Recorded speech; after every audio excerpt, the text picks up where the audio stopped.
নাক মুখ ভাঙ্গা লাইতাছে রে ভাই। একটা মিষ্টি খাচ্ছি, সবাই মিষ্টি খাও।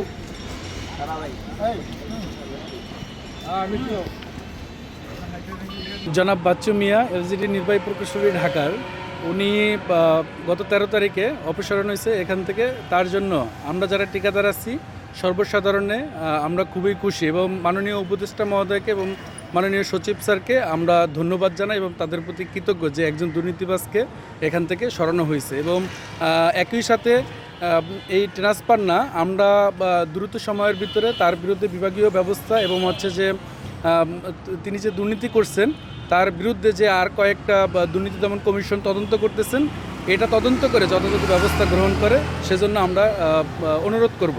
যে ঘৃণিত কাজ করছে এই ঢাকা এলজিডিকে, উনি যে মানে বিভিন্ন সময়ে যে অপকর্ম করছে, এই অপকর্মের মানে থেকে ক্ষিপ্ত হয়ে ঠিকাদাররা, অতিষ্ঠ হয়ে ঠিকাদাররা হয়তোবা তারা এই সাময়িক সময়ে উত্তেজিত। তবে আমি মনে করি যে এটা বিভাগীয় ব্যবস্থা এবং যে তার যে ঊর্ধ্বতন কর্মকর্তারা আছে তারা ব্যবস্থা নেবেন।